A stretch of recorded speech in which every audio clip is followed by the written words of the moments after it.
Bienvenidos a otro podcast sobre trasfondo de Warhammer 40.000 en Terra Escribiente. Empezamos hace unos programas este recorrido con Legión Negra, facción la cual es un producto directo de la herejía de Horus. Esta facción dará bases para varias novelas que vendrán al podcast, como La Garra de Horus, la cual ya pueden escuchar tanto su audio como el análisis y resumen. Para Warhammer 40.000 he decidido hacer dos podcasts básicos de trasfondo general, para que tanto los oyentes nuevos como los veteranos en Warhammer 40.000 tengan una información fundamental para poder abordar las novelas y también para entender la historia y el transcurso de cada facción en el universo de Warhammer 40.000. Este es el primero de estos podcasts, la herejía de Horus. Se explicará en síntesis qué fue y cómo se dio la herejía de Horus. Y luego procederé en la segunda parte del podcast a analizar las novelas que conforman la herejía, para que sepan cómo iniciarlas, cómo leerlas y así poder encontrar su facción favorita dentro de cada libro. Hacemos una pausa y comenzamos.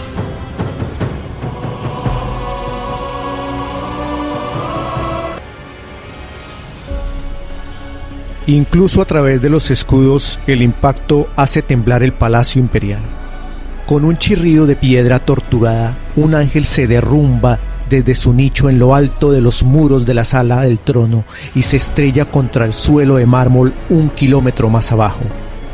Se rompe en 1.000.000 de piezas, trozos de piedra se disparan a través de la sala como metralla. Desde su trono, el emperador ve cómo sus guerreros dan vueltas, confusos. Esta sala alberga a 10.000 guerreros, expertos veteranos, y todos sienten pánico ahora mismo. Él sabe que están más asustados por su silencio que por el enemigo. Le miran en busca de liderazgo y él no puede ofrecer ninguno. Por primera vez en sus miles años de vida, el emperador siente desesperación. La magnitud de su derrota lo aturde. Las bases lunares han caído. La mayor parte de Terra está bajo el yugo del Señor de la Guerra. Titanes rebeldes rodean el palacio y son mantenidos a raya únicamente por los desesperados esfuerzos de unos pocos leales. Es solo cuestión de tiempo que las defensas del palacio fallen y los últimos bastiones de resistencia caigan. Señor, ¿cuáles son vuestras órdenes?, pregunta Rogal Dorn, el enorme primarca de pelo oscuro de los puños imperiales. Su dorada armadura ha perdido su lustre, abollada en una docena de sitios por los proyectiles de Volter. El emperador no responde. Está perdido en sí mismo, buscando respuestas a sus propias preguntas. Al fin ha llegado al lugar oscuro, al tiempo de las pruebas, la era oculta a su visión precognitiva, más allá de la cual no puede ver. El momento que siempre ha temido ha llegado. ¿Se me ha acabado mi tiempo?, se pregunta. ¿Es aquí donde termina todo? ¿Es por esto que he llegado al límite de mis poderes proféticos? ¿Es aquí donde muero? Se siente perplejo, incluso ahora, con las fuerzas del traidor Señor de la Guerra golpeando sus puertas. No puede creer que haya sido traicionado. Horus era más que un camarada de confianza. Era su hijo predilecto. De todos los primarcas, era en quien más confiaba. El emperador no había dudado de él ni por un segundo, ni siquiera cuando había llegado rumores desde los mundos salvajes de que el Señor de la Guerra estaba reuniendo fuerzas en su contra. Se había engañado a sí mismo, creyendo que Horus debía tener buenos motivos para hacerlo sin consultarle. Mi falta de precognición debería haber sido una advertencia, piensa. Señor, ¿cuáles son vuestras órdenes?, pregunta Kane, fabricador general en funciones de Adeptus Mechanicus. Mira directamente al emperador y un efecto de la luz convierte las ranuras de cristal de su máscara de bronce en ojos acusadores. Una vez más el emperador no responde. La presencia de Kain le recuerda que ni siquiera se puede confiar en el líder de los tecnoadeptos.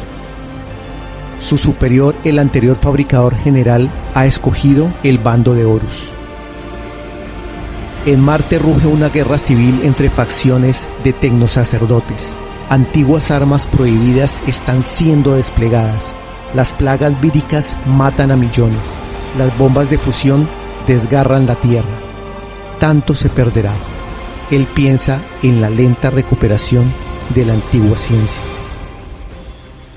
El Librarium Technologicus está en llamas ahora y sus antiguos centros vitales de datos fundiéndose. El tiempo de la reconstrucción se ha terminado.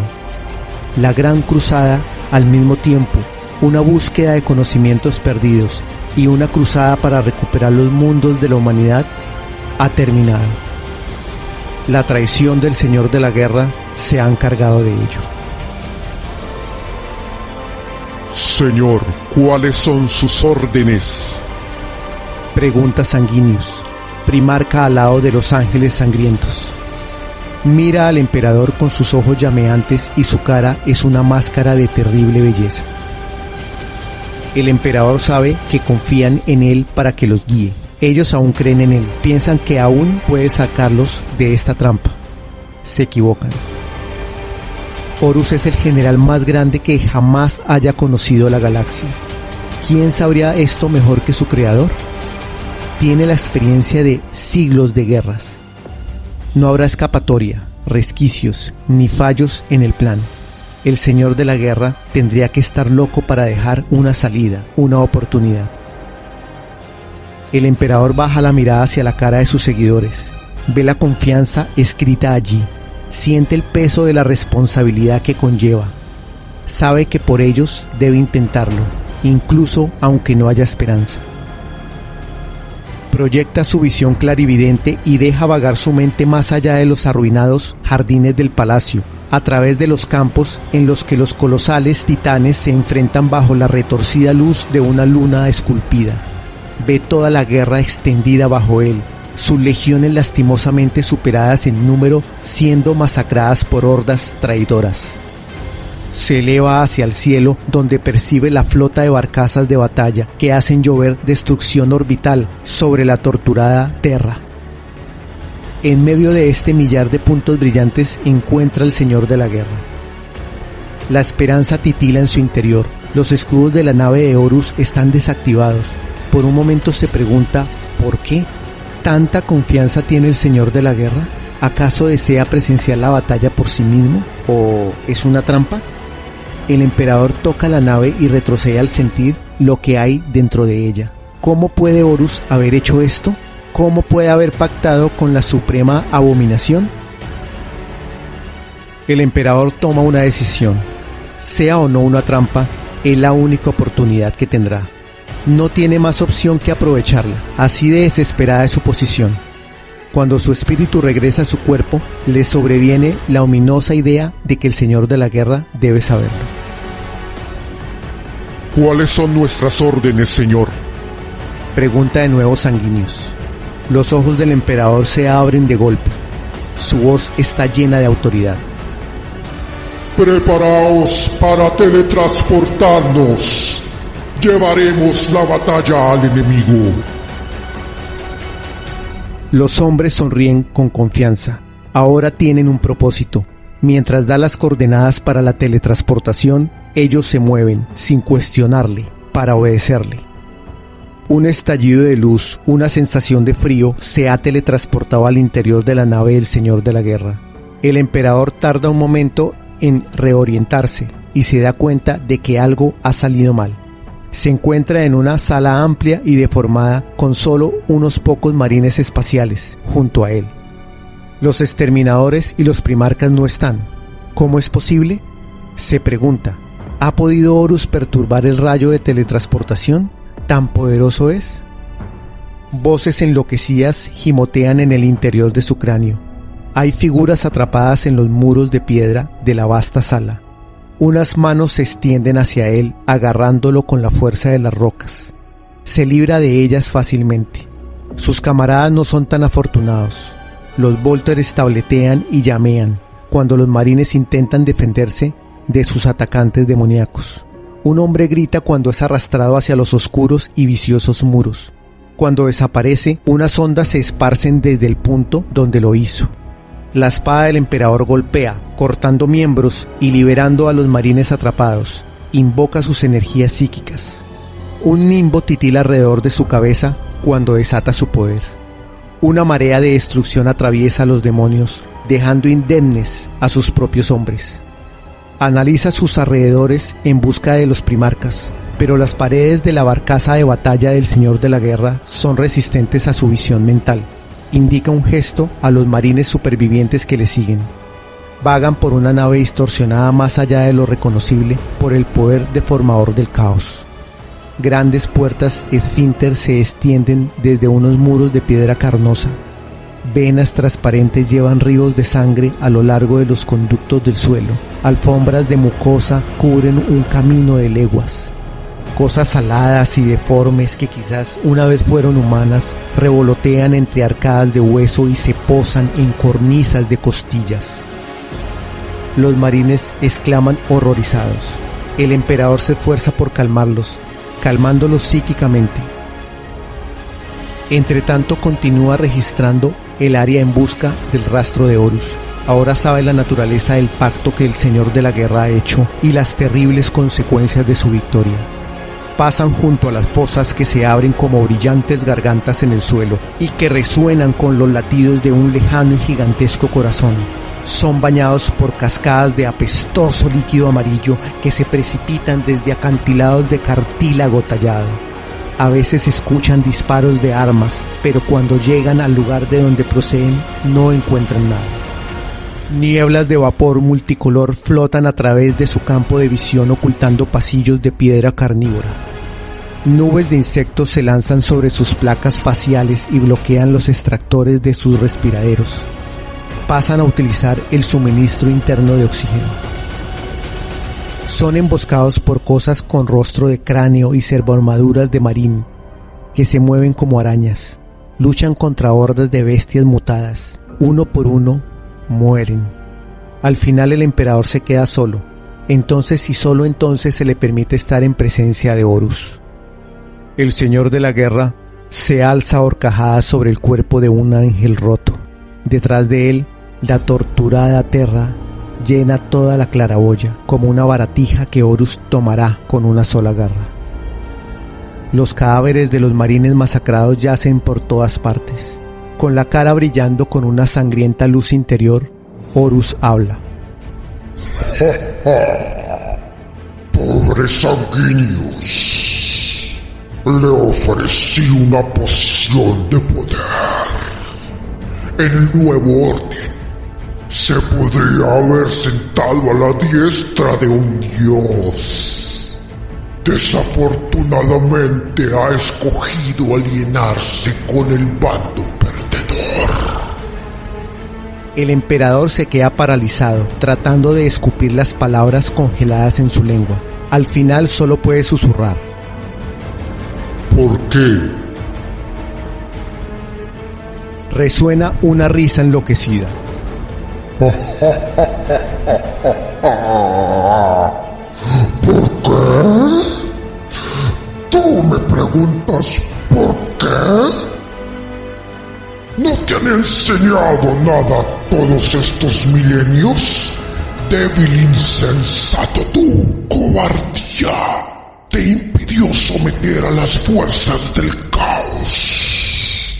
Te apartaste del poder supremo. Yo lo he atado a mi voluntad y guiaré a la humanidad hacia la nueva era. Yo, Horus, Dios y Señor del Caos. El emperador mira a su antiguo amigo y sacude la cabeza. Ve la trampa en la que ha caído Horus. Ningún hombre puede dominar el caos. Dice tranquilamente. Te has engañado a ti mismo. Eres sirviente, no señor. Un gesto de ira transforma al Señor de la Guerra. Levanta una mano y un rayo de energía sale volando. El emperador grita cuando la agonía azota su cuerpo. ¡Siente la verdadera naturaleza de mi poder! Y entonces dime, ¿qué me engañó? Ruge Horus con la voz de un dios enfadado. Gotas de sudor caen de la frente del emperador, que hacen frente al dolor. ¡Te engañas!, le dice. Una vez más Horus gesticula y lanzas de puro veneno abrazan las venas del emperador. ¡Te dejé llegar hasta aquí, viejo amigo! Para que pudieses ver mi triunfo. Arrodíllate ante mí y te perdonaré. Reconoce al nuevo Señor de la humanidad.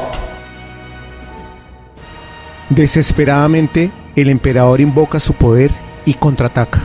Estallan relámpagos entre los combatientes. El hedor a ozono satura el ambiente. El emperador se lanza hacia adelante con la espada en alto. Las armas chocan mientras la batalla es llevada a todos los niveles: físico, espiritual y psíquico. Rayos de energía brillan mientras que los dioses mortales chocan, decidiendo el destino de la galaxia con cada golpe. Espada rúnica y garra relámpago resuenan la una contra la otra como si fueran truenos. Energías lo bastante potentes como para arrasar planetas son desatadas. Un revés de Horus lanza al emperador a través de un mamparo de piedra. El contragolpe arranca una columna de apoyo del techo cuando el Señor de la Guerra esquiva el golpe. En la disformidad, el emperador escucha a los poderes del caos aullar mientras alimentan a su peón con más poder. El Señor de la Humanidad se enfrenta solo contra su poder reunido y sabe que está perdido. Por algún motivo, no puede usar todo su poder contra el Señor de la Guerra. Horus no tiene esos miramientos. Una garra relámpago corta la armadura del emperador como si fuese tela, atravesando carne y huesos. El emperador responde con un golpe psíquico, intentando bloquear el sistema nervioso del Señor de la Guerra. Horus se ríe al desviar el ataque. Sus garras aferran al emperador por la garganta, abriéndole la yugular y la tráquea. Otro golpe corta los tendones de su muñeca, haciendo que su espada caiga al suelo desde sus dedos insensibles. Una risa demente resuena por toda la cámara. Horus destroza varias costillas con un puñetazo casi juguetón. Un torrente de energía abraza la cara del emperador, derritiendo la piel hasta que se deshace.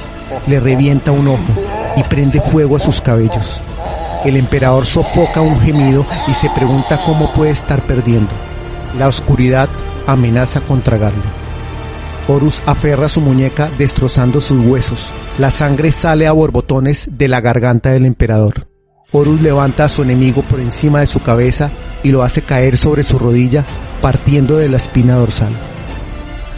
Durante un segundo el emperador solo percibe oscuridad y entonces un estallido de agonía le devuelve la conciencia cuando Horus le arranca un brazo de cuajo. El Señor de la Guerra aúlla lleno de bestial triunfalidad. De repente los golpes se detienen. A través de su ojo sano, el emperador ve que un único exterminador ha llegado a la sala. El marín carga contra el Señor de la Guerra, disparando su Volter Tormenta. Horus lo mira y se ríe. Por un momento se alza triunfante, permitiendo al marín ver lo que le ha hecho a su emperador. El emperador sabe lo que va a suceder a continuación. Puede ver el presuntuoso triunfo en el rostro de Horus. No queda rastro de su antiguo hijo allí. Solo hay un demonio guiado por una demente furia destructiva. Horus dirige su ardiente mirada hacia el exterminador y la carne del marín se deshace para mostrar su esqueleto. Y entonces, incluso eso desaparece reducido a polvo. El emperador ve la trampa que se le ha tendido. Ha estado conteniéndose, intentando no dañar a alguien que ha sido tan importante para él. Ahora ve que no queda rastro de su antiguo camarada. Sabe que debe acabar con esta parodia de Horus y vengar al exterminador caído. Debe lanzar un único y mortal golpe. No tendrá oportunidad. Reúne hasta la última partícula de su poder, lo concentra en un único y poderoso proyectil de pura energía, más coherente que un láser, más destructivo que una supernova. Lo apunta hacia Horus, una lanza destinada al corazón de un hombre loco. Horus siente el aumento de la energía y se vuelve para encarar al emperador con una mirada de horror en su rostro. El emperador deja escapar la energía. Esta golpea al señor de la guerra. Horus grita cuando la destrucción cae sobre él, agitándose y retorciéndose en una titánica agonía. Se esfuerza frenéticamente por contrarrestar el golpe del emperador, pero sus intentos se vuelven más y más débiles a medida que las mortíferas energías le hacen efecto. Movido por toda la fuerza de su furia, dolor y odio, el emperador desea la muerte de Horus. Siente cómo se retiran las fuerzas del caos, abandonando a su peón. Al hacerlo, el señor de la guerra recupera la cordura. El emperador ve en el rostro de Horus que se da cuenta de las atrocidades que ha cometido. Ve brillar unas lágrimas. Horus está libre, pero el emperador sabe que él mismo se está muriendo y que los poderes del caos podrían poseer nuevamente a Horus y que él no estaría allí para volver a detenerlo. No puede arriesgarse. Horus debe morir. Sin embargo, por un momento mirando el rostro de su hijo, vacila incapaz de hacer lo que debe. Entonces piensa en la carnicería que aún continúa en el exterior y que podría continuar para siempre. La resolución se endurece en su interior. Expulsa toda compasión y piedad de su mente. La vacía de toda noción de amistad, camaradería y amor. Su mirada se cruza con la de Horus y ve comprensión. Entonces, con pleno y frío conocimiento de lo que hace, el emperador destruye al señor de la guerra. Rogal Dorn entra en la cámara. El horror se apodera de él cuando ve la forma mutilada del emperador y la marchita cáscara en el interior de la armadura del señor de la guerra. Se maldice a sí mismo por haber tardado tanto en abrirse camino a través de las hordas del caos. Ahora sabe por qué sus ataques cesaron y la nave está volviendo a la normalidad. Corre al lado del emperador detectando el débil pulso de la vida. Quizás aún haya esperanza. Quizás el gobernante del imperio aún pueda vivir. Dorn hará todo lo posible para asegurar que esto sea así.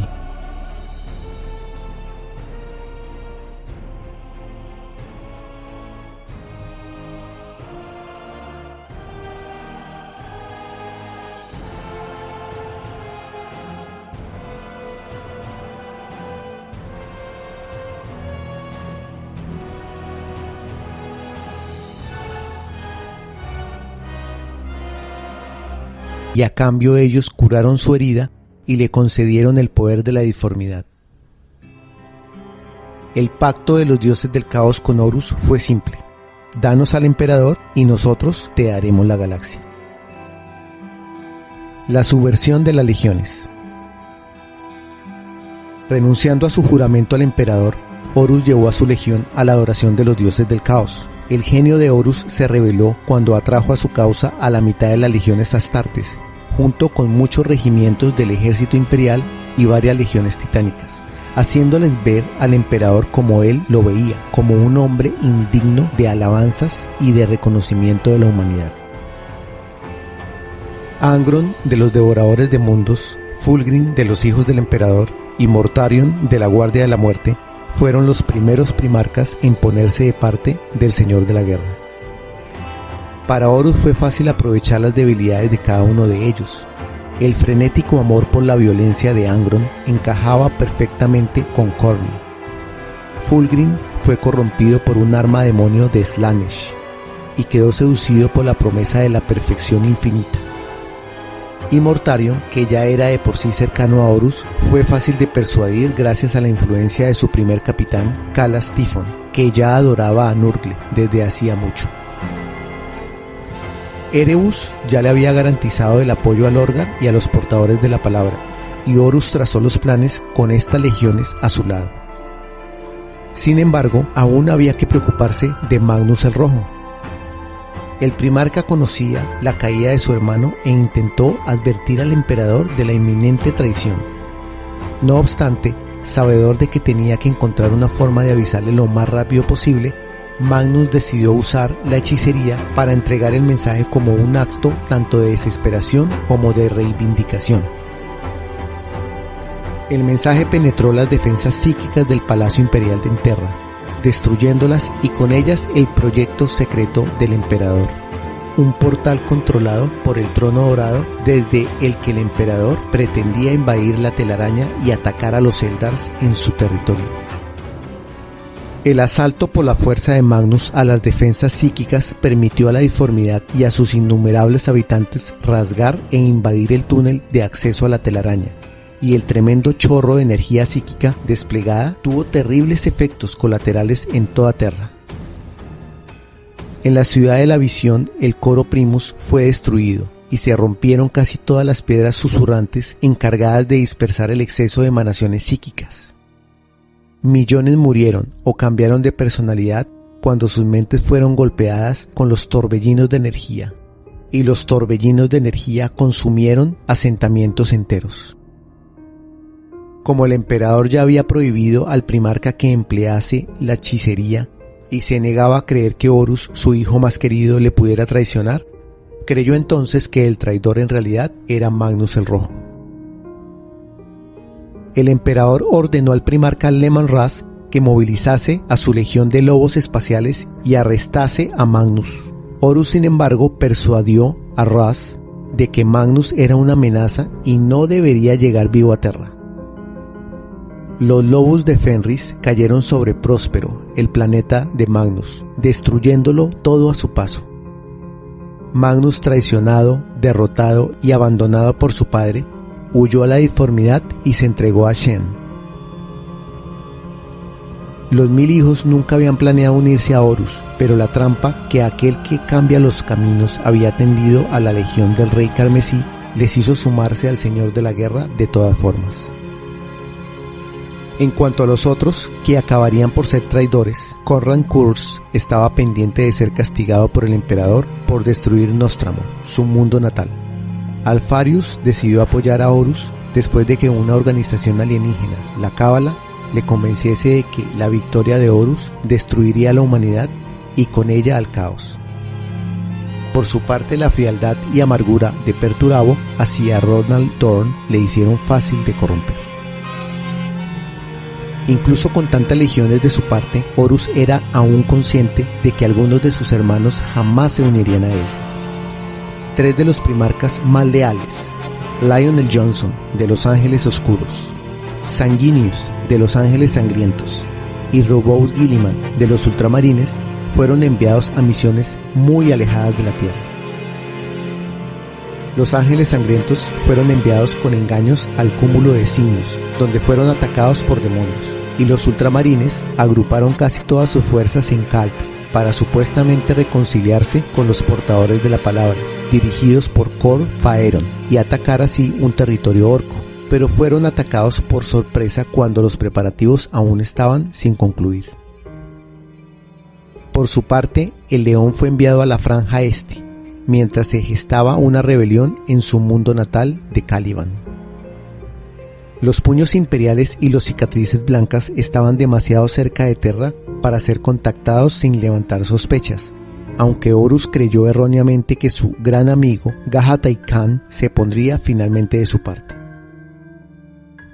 Mientras tenían lugar los hechos de la atrocidad de Isban III, Horus también envió a Fulgrim a reclutar a Ferrus Manus, con quien tenía una estrecha relación, pero el Fénix subestimó la lealtad de la Gorgona y apenas consiguió escapar con vida.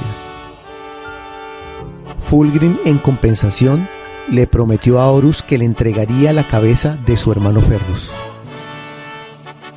Las demás legiones, la Guardia del Cuervo, los Salamandras, los Manos de Hierro y los Lobos Espaciales, permanecieron firmemente leales al emperador, aunque todas, excepto los lobos, pagarían caro por ello en las subsiguientes batallas. Además de las legiones astartes, Horus ya había seducido al adepto Regulus, con promesa de PCEs recuperadas en la guerra con la tecnocracia auretiana, y de libertad total de investigación, lo que atrajo a su bando a los principales líderes del Mechanicum de Marte. También había corrompido a una gran parte del ejército imperial con sus flotas. Inicio de la herejía, la atrocidad de Isban III y la huida de la Ensenstein. El primer signo de que Horus y su legión se habían entregado al caos fue el bombardeo vírico que el Señor de la Guerra ordenó sobre el mundo rebelde de Isban III. Su gobernador había declarado su independencia del imperio y el Consejo de Terra había encargado a Horus que recuperara ese mundo. Esta orden solo fomentó los planes de Horus. Aunque las 4 legiones bajo su mando directo estaban dispuestas a traicionar al imperio, aún había elementos leales entre los hijos de Horus, los devoradores de mundos, los hijos del emperador y la guardia de la muerte, muchos de los cuales eran marines espaciales terranos que habían sido reclutados antes del descubrimiento de sus primarcas. Horus, fingiendo obedecer las órdenes recibidas, reunió sus tropas en el sistema Isban. Él tenía un plan para destruir todos los elementos leales de las legiones bajo su mando.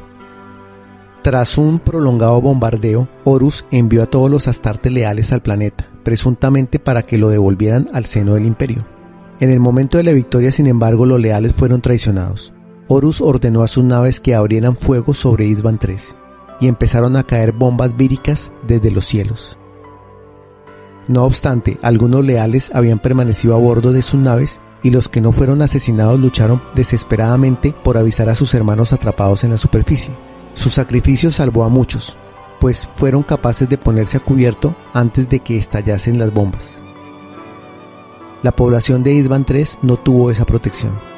12.000 millones de personas murieron casi de inmediato.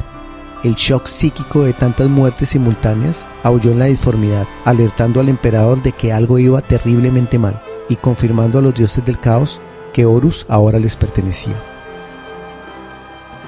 Un contingente de guardia de la muerte, leales y dirigidos por el capitán de batalla Nathaniel Garro, huyeron de la órbita de Isban III a bordo de la dañada fragata Eisenstein, escapando así hacia Terra para advertir al emperador. Angron, dándose cuenta de que las bombas víricas no habían sido totalmente efectivas contra los leales, estalló en rabia y se lanzó al planeta con 50 compañías de devoradores de mundos. Horus se enfureció con Angron por retrasar sus planes, pero a regañadientes le envió refuerzos de los hijos de Horus, la Guardia de la Muerte y los hijos del emperador. En Isban III, los leales supervivientes dirigidos por Saúl Tarvis lucharon valerosamente contra sus antiguos hermanos de batalla, pero su causa estaba condenada. Pronto solo unos pocos centenares de ellos quedaron con vida, y finalmente Horus se hartó del retraso y obligó a todos los traidores a retirarse del planeta para lanzar un bombardeo orbital sistemático que acabó con los últimos supervivientes.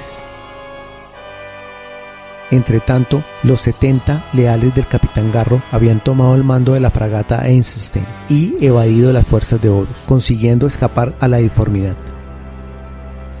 La Eisenstein había quedado gravemente dañada a raíz de la huida. Todos sus astrópatas estaban muertos y su único navegante estaba herido de muerte. Sin embargo, Garro logró atraer la atención de las naves leales de las cercanías, sobrecargando el motor de disformidad y emergiendo forzosamente en el espacio real. La Legión de los Puños Imperiales de Rogal Dorn había estado viajando lentamente por la disformidad en dirección a Terra, desde la cruzada de Ulanor, cuando sus navegantes sintieron la detonación del motor de la Eisenstein. Poniendo rumbo de inmediato hacia el lugar del siniestro, Dorn se encontró con Garro, quien le explicó todo lo que había ocurrido en Isban III. Los últimos tripulantes de la Eisenstein, ahora a bordo de la fortaleza monasterio móvil La Falange del primarca Dorn, fueron capaces de alcanzar Terra, después de que la Eisenstein fuera destruida para garantizar que no quedasen restos de corrupción del caos, e informar de las atrocidades cometidas por las legiones traidoras. Se dijo en milenios posteriores que, sin advertencia, el imperio había tenido muchas más dificultades para responder a los siguientes movimientos de Horus, aunque a la vez permitió al Señor de la Guerra llevar a cabo la masacre del desembarco en Isban V. El destino final de los 70 astartes se desconoce. Algunos creen que siguieron luchando por el emperador hasta que murieron, mientras que otros sostienen que fueron tratados como los demás traidores y encarcelados o ejecutados. Otros creen que el capitán Garro, afectado por la terrible traición, se convirtió en apotecario, jurando no volver a matar. Otros afirman que algunos de estos hombres formaron el núcleo fundacional del capítulo élite, conocido como los Caballeros Grises, pues Malcador el Sigilita había presentado a 8 de los supervivientes al emperador, todos ellos psíquicos dotados procedentes de las legiones traidoras, pero totalmente fieles al emperador y capaces de resistir a las tentaciones del caos. La masacre del desembarco. Después de librarse de todos los miembros sospechosos de lealtad al emperador dentro de las 4 legiones bajo su mando directo, Horus escogió a Isvan V como su puesto de mando y preparó una trampa para sus antiguos hermanos y sus legiones. Sufriendo por la traición de su hijo más querido, el emperador ordenó el despliegue de 7 legiones astartes enteras contra él. Sus órdenes eran capturar a Horus y a los primarcas aliados a él y traerlos de vuelta a Terra para que respondieran por sus actos. Sin que el emperador lo supiera, sin embargo, 4 de los primarcas y legiones enviados a esta misión ya se habían vuelto contra él, formando una 5ª columna, que golpearía a los leales en el momento más decisivo. Las operaciones navales iniciales parecieron ir bien para los leales. La Armada Imperial logró el control de la órbita de Isvan V y las legiones desembarcaron en el planeta. Bajo el mando de Ferrus Manus, 3 de las legiones enteras participaron en la primera oleada de ataque. Los salamandras de Vulcan, la guardia del cuervo de Corax y los manos de hierro del propio Ferrus. Horus sabía de antemano dónde se produciría el desembarco y sus fuerzas maltrataron a las legiones mientras desembarcaban, pero de todas formas los leales avanzaron profundamente hacia la fortaleza. Ferrus Manus, que dirigía la vanguardia en el centro, descubrió a su antiguo hermano y amigo Fulgrim entre los hijos del emperador, pero no logró convencer a Vulcan y a Corax de que siguieran apoyándole, pues acababa de producirse la llegada de las otras 4 legiones enviadas a combatir a Horus, y decidieron retornar a reaprovisionarse, dejando que los recién llegados ocuparan su puesto. Ferrus, enfurecido, atacó en solitario y murió decapitado a manos de su corrupto hermano, mientras que sus hombres eran exterminados. Entretanto, los salamandras y la guardia del cuervo se vieron atacados repentinamente al alcanzar las líneas de los amos de la noche de Khorran Khurs, los guerreros de hierro de Perturabo, los portadores de la palabra de Lorgar y la legión alfa de Alfarius, quienes habían sido seducidos ya por Horus. La súbita traición causó la muerte de decenas de miles de astartes incautos, sin munición o ya heridos, en lo que después se conoció como la masacre del desembarco. Una frase atribuida al propio señor de la guerra resume la batalla entera. Cuando la mano del traidor golpea, lo hace con la fuerza de una legión. Tras la batalla, Fulgrim entregó la cabeza de Ferrus Manus a Horus como trofeo.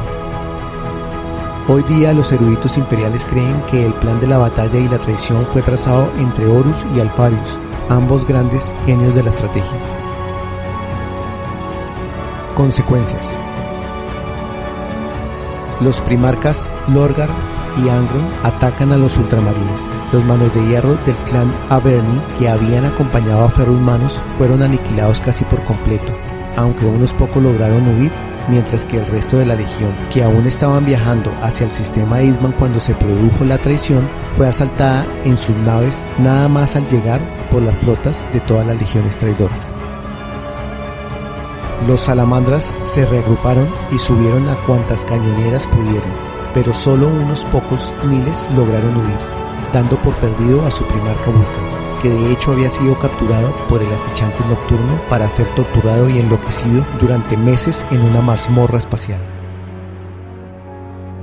Por su parte, la Guardia del Cuervo, experta en la guerra de guerrillas, logró trazar rápidamente un plan de evacuación y escapar a las montañas, huyendo durante 99 días de las partidas de persecución traidoras, pero al final, contra todo pronóstico, fue rescatada por una flota venida de su luna natal, Deliverance, y escapó a Terra. Entretanto, las maquinaciones de Horus habían provocado la batalla de Próspero, haciendo que los lobos espaciales empujaran a los 1000 hijos a entregarse a Shen, con tal de salvar sus vidas y su obra. Asimismo, el Mechanicus Oscuro se había alzado en rebelión contra el emperador en el llamado Cisma de Marte.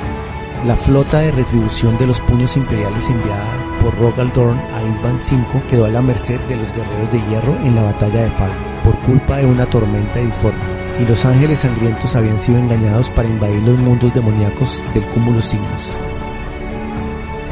Con 9 legiones astartes y gran parte de los altos cargos del Mechanicum de su parte, y habiendo derrotado a las fuerzas leales que representaban una amenaza inmediata para sus planes, el señor de la guerra Horus emprendió una larga campaña de 7 años para aislar a las restantes legiones leales y alcanzar Terra.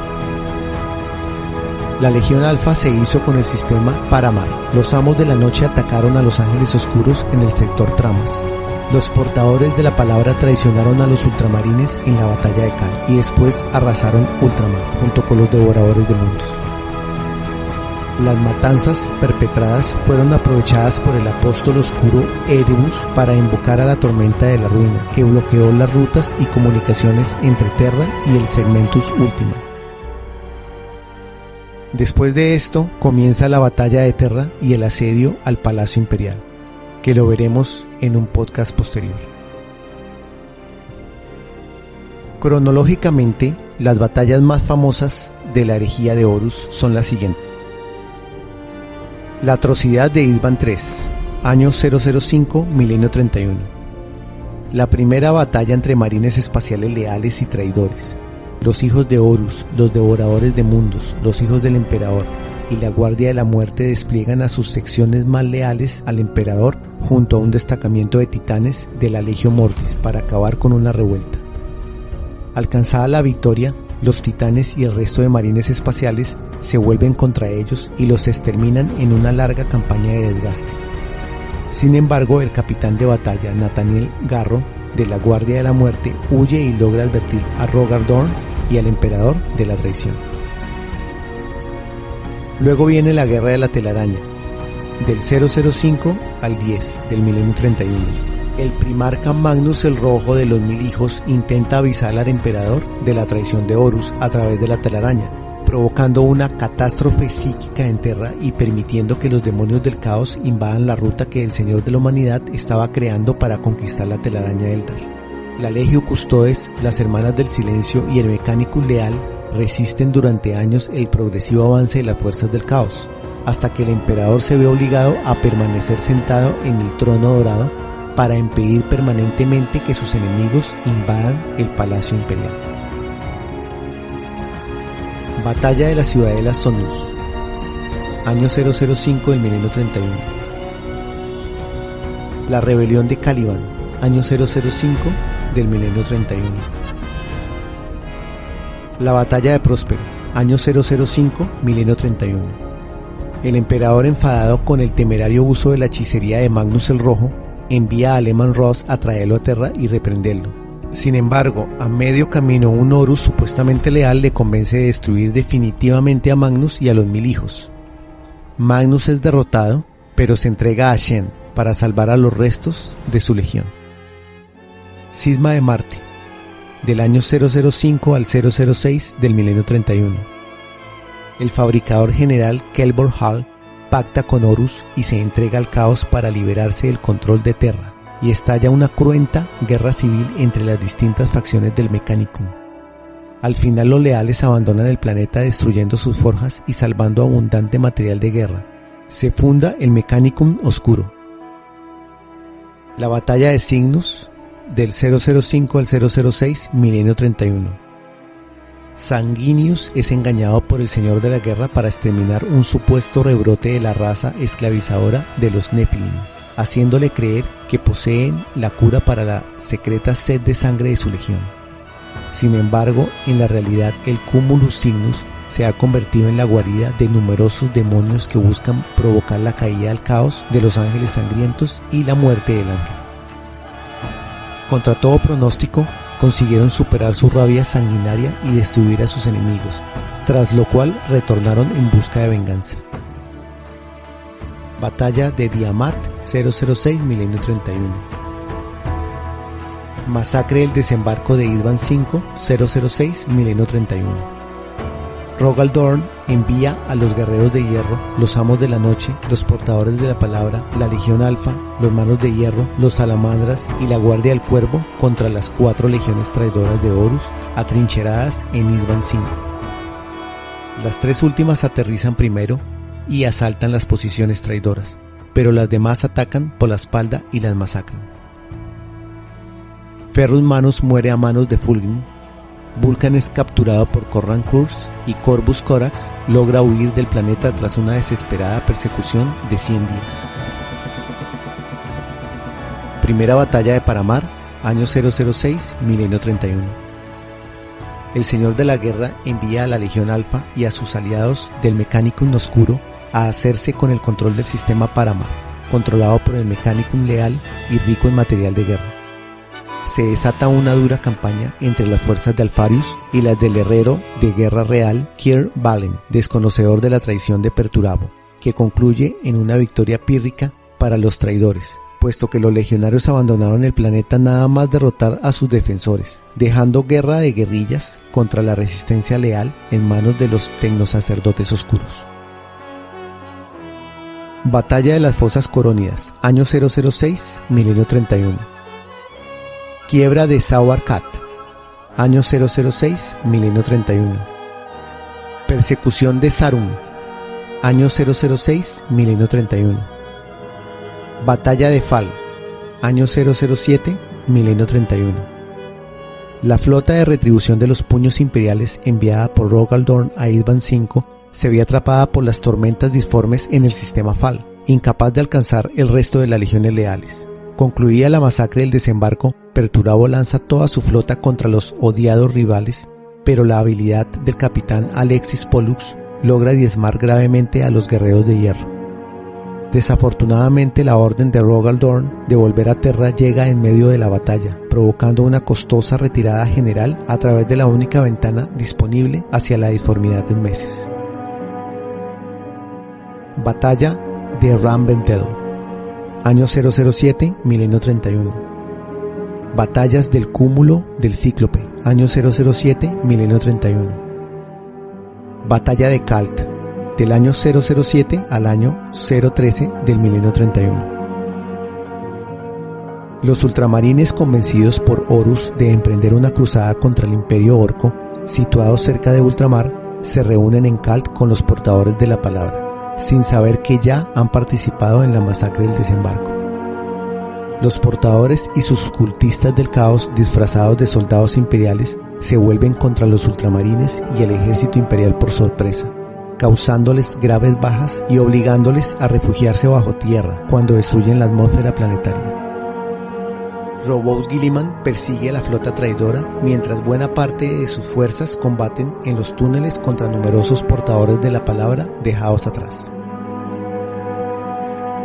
Primer asedio de Hydra Cordatus, año 007, milenio 31.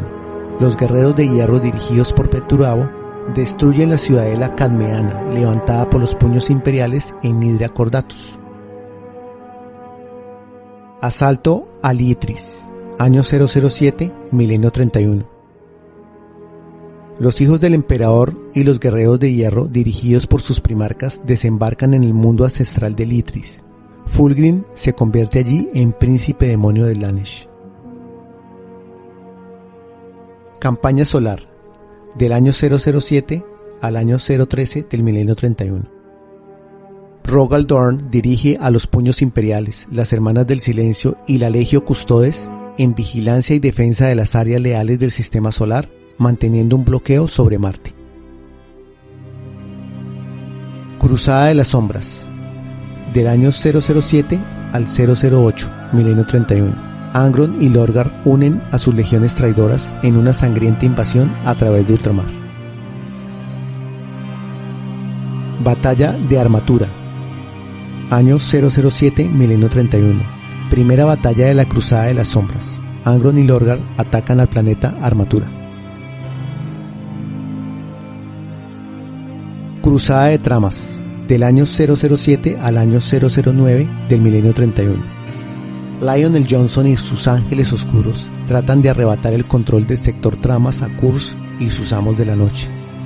Finalmente logran capturar una gran parte de sus fuerzas de élite y ponen rumbo hacia Ultramar para averiguar las intenciones de Robous Guilliman. Batalla de Chondax, año 007, milenio 31. Los cicatrices blancas concluyen su purga de los restos del Imperio Orco de Ulano y se encuentran rodeados por un bloque de la Legión Alpha. Tras romperlo, Gaja Taikan se dirige a Próspero para averiguar qué ha sido de los 1000 hijos y decidir por sí mismo a qué bando apoyar. Pero Mortarion y una logia oculta de la Quinta Legión intentan forzar su mano, pero derrota a ambos y marcha hacia Macrack. Segunda batalla de Próspero, año 007, milenio 31. Los cicatrices blancas acuden al arrasado Próspero en busca de información sobre la guerra civil que se ha desatado a su alrededor. Mientras Haga Taikan explora las ruinas de Tizca, una logia de la Quinta Legión intenta dar un golpe para forzar al primarca a aliarse con Horus, y Mortarion aparece con varios acorazados para reclutarle también. Sin embargo, Hagatai recupera el control de toda su legión, rescatando de paso a Reuel Arvida de los 1000 hijos, y persigue a la Guardia de la Muerte fuera del sistema. Batalla de Alexis, año 007, milenio 31. Leman Russ y los lobos espaciales, al no recibir apoyo de los cicatrices blancas, resisten en solitario contra la Legión Alfa en la nebulosa Alaxis, sufriendo graves daños a sus naves. Finalmente logran escapar a Terra, donde se reaprovisionan, pero deciden atacar a Horus en lugar de defender al emperador estáticamente. Asedio a la Fortaleza Perfecta, año 007, milenio 31. Batalla de Molech, año 008, milenio 31. Siguiendo pistas descubiertas en el Mausolika de la Morada, el Señor de la Guerra y sus hijos de Horus asaltan el mundo fortaleza de Molech con la ayuda de la Guardia de la Muerte y ahora el príncipe demonio Fulgrim. Las poderosas defensas se vienen abajo por la actuación del resucitado Ignatius Gulkrol y la traición de los caballeros imperiales de la casa Devine, y Horus obtiene de los dioses del caos el mismo nivel de poder que el emperador. Asedio de Mesoa, año 007, milenio 31. Conquista de Manakea, año 008, milenio 31. Muerte de Tredecima, año 008, milenio 31. Autek Mor de los Manos de Hierro dirige una fuerza independiente de leales para asaltar el mundo de entrenamiento de los devoradores de mundos. Bot, la capital Tredécima, es arrasada y poco después la luna del planeta se estrella contra él, destruyéndolo. Los leales huyen a tiempo con un cofre de éxtasis robado de las criptas de la fortaleza traidora. Caída de Batzel III, año 008, milenio 31. Un destacamento de lobos espaciales se radica a la 39 milenial de los hijos del emperador durante el asalto del Palacio de Invierno de Vixtak en Basel III. Los rebeldes desprovistos de líderes se enfrentan entre sí y posteriormente los lobos espaciales combaten con una fuerza desconocida de escudos negros. Campaña de Vanaheim, del año 008 al año 009, milenio 31. Los guerreros de hierro toman las estaciones colmena de Vanaheim en 10 días, y después resisten 3 contraataques de los lobos espaciales. Imperio Secundus, año 009, milenio 31. Al estar aislado del segmento solar por la tormenta de ruina invocada por Erebus en Khalt, Roboute Guilliman decide fundar un segundo imperio secreto en tanto no se sepa con seguridad si Terra ha caído, para mantener vivos a los ideales del emperador en la franja este. Se reúnen Lionel Johnson y Sanguinius, y este último es nombrado emperador. Al poco llegan a Macrack, tanto un enloquecido Vulcan como un fugado Kurz, y el caos sacude la capital de ultramar. Finalmente, el Imperio Secundus es disuelto tras descubrirse que Terra sigue resistiendo.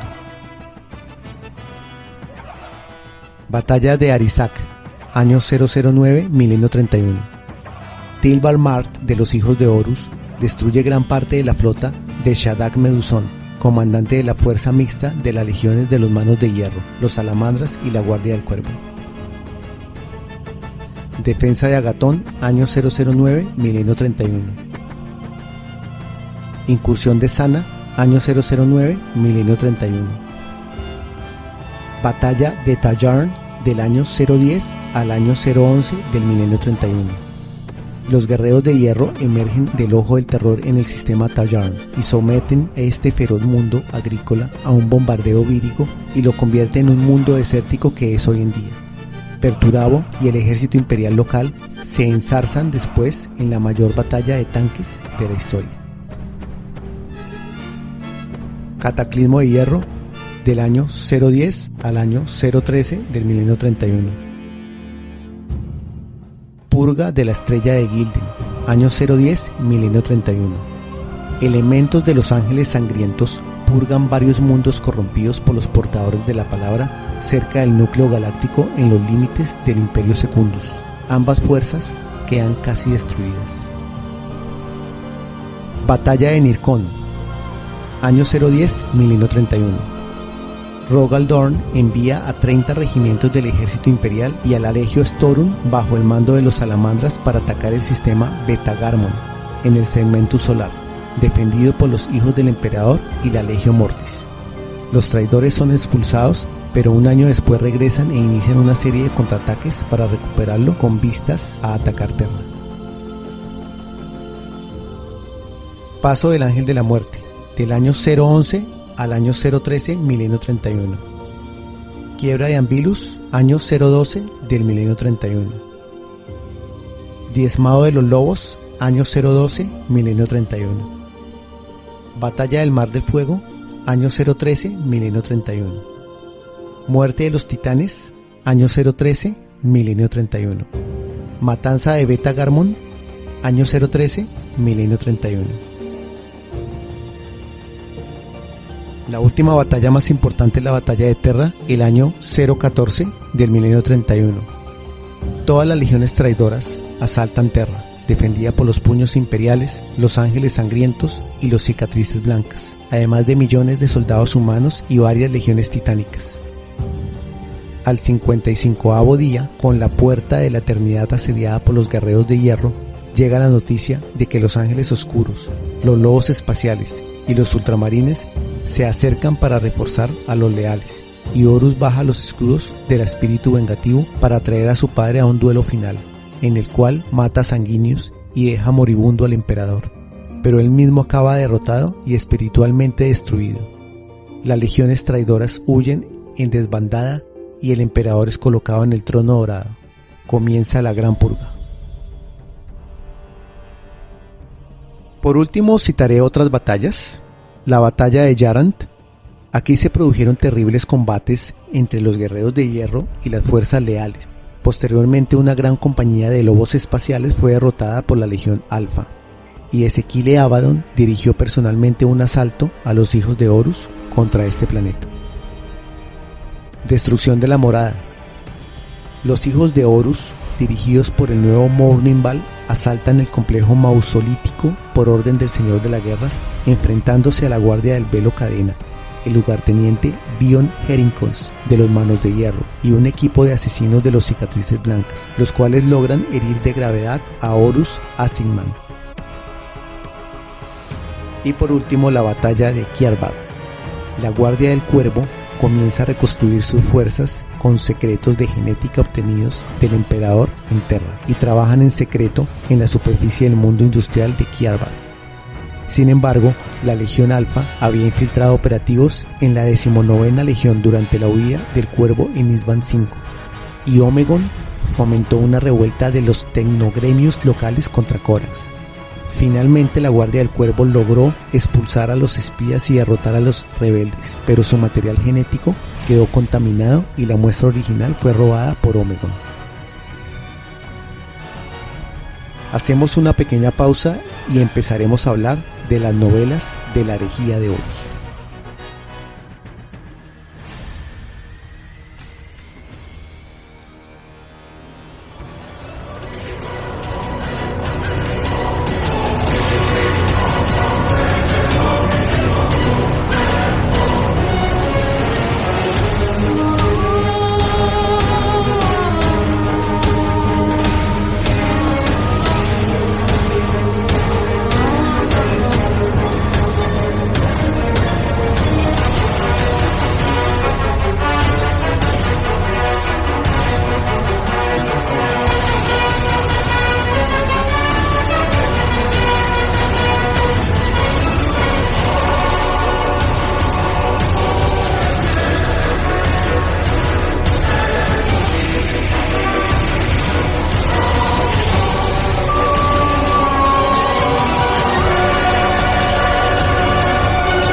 ¿Cómo enfrentar la literatura de la herejía de Horus?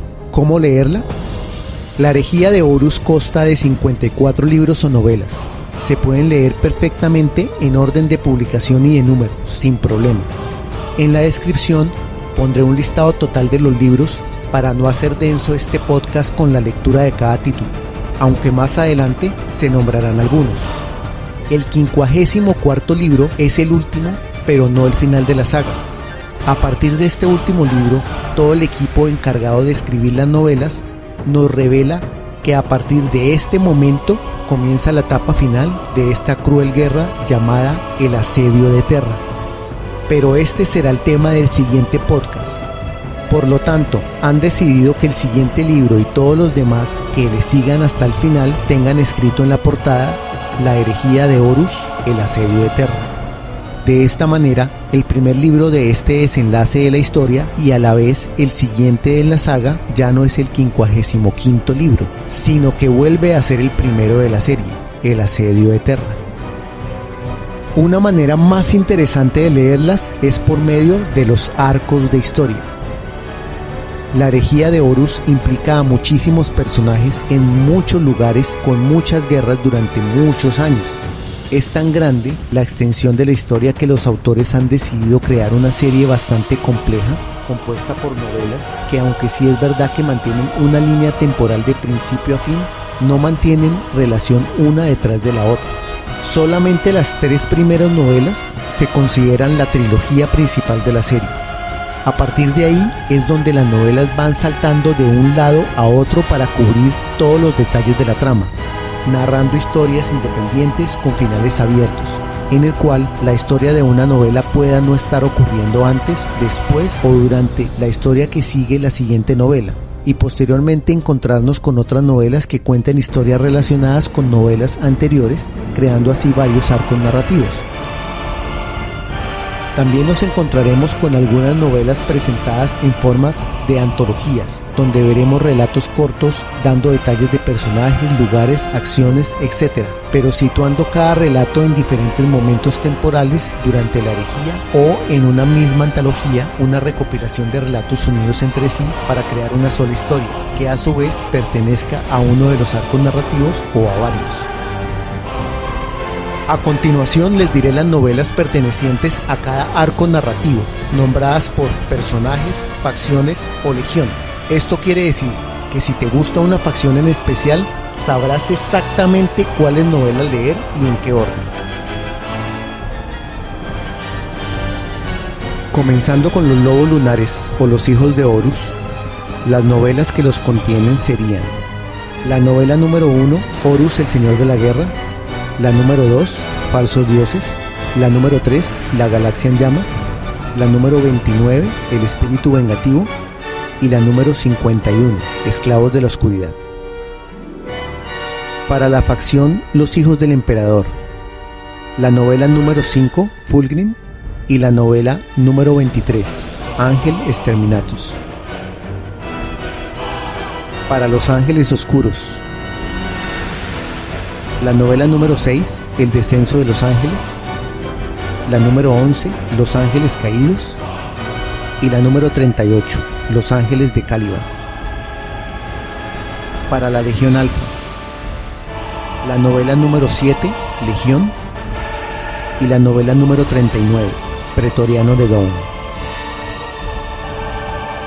Para los Ultramarines, la novela número 8, Batalla por el Abismo; la novela número 19, La Batalla de Khalt; y la número 25, La Marca de Khalt. Para los portadores de la palabra, la novela número 14, El Primer Hereje; y la novela número 24, Traidor. Para la Guardia del Cuervo, la novela número 18, El Asedio de Deliverance; y la novela número 40, Corax. Para los Ángeles Sangrientos, la novela número 21, Cygnus Prime; y la novela número 46, Tormenta de Ruina. Para los Guerreros de Hierro, la novela número 23, Ángel Exterminatus; y la 45, Tallarn Antología. Para los salamandras, la novela número 26, Vulcan vive, la número 32, Fuego letal, la número 47, La antigua Terra, y la número 50, Nacido de las llamas, que es una antología. Para los cicatrices blancas, sería la novela número 28, Cicatrices, y la 36, El sendero del cielo. Para los 1000 hijos, sería la novela número 12, Los 1000 hijos, y la número 44, El rey carmesí. Para la guardia de la muerte, sería la novela número 4, La huida de la Ensenstein, y la número 54, La daga enterrada. Para los lobos espaciales, sería la novela número 15, Próspero en llamas, la número 49, Wolfbane, y la novela El rey lobo. Para los puños imperiales, sería la novela número 22, Sombras de traición, más la novela Puño carmesí, y además la novela número 39, Pretoriano de Dorn, más la novela Templo. Para los manos de hierro, sería la novela número 5, Fulgrim, más la novela número 23, Ángeles Terminatus, más la novela número 30, La condenación de Pitos, más la novela número 43, Legiones quebradas, y también la novela Medusón antología. Para Adeptus Mechanicum sería la novela número 9, Mechanicum, y la novela número 53, Titan Death. Esas serían las legiones como tales. También hay unas novelas que están enfocadas en los caballeros errantes, los cuales son Nathaniel Garro, el cual lo pueden encontrar en la novela número 4, La huida de la Ensenstein, y la novela 42, Garro. Y Tylos Rubio, el otro caballero errante, que lo pueden encontrar en la novela 19, La batalla de Khalt, y en la 29, El espíritu vengativo. Las legiones destrozadas las pueden encontrar en la novela número 30, La condenación de Pitos, la novela 43, Legiones quebradas, y la número 47, La antigua Terra. Y las dos batallas más importantes en toda la herejía, que son la batalla de los 1000 hijos versus los lobos espaciales, la pueden ver en la novela número 12, Los 1000 hijos, y en la novela número 15, Próspero en llamas. Y la batalla entre los portadores de la palabra y los ultramarines la pueden ver en la novela número 8, Batalla por el abismo, en la 19, La batalla de Khalt, y en la 25, La marca de Khalt. La construcción del Imperio Secundus lo podemos ver en la novela número 27, El imperio olvidado, en la novela 34, Faros, y en la novela 38, Los ángeles de Caliban. Bueno, espero que me escriban y me digan qué novelas de la herejía de Horus les gustaría tener en Terra Escribiendo. Ya nos veremos en el siguiente programa, ya sea en Terra o en cualquier lugar del universo.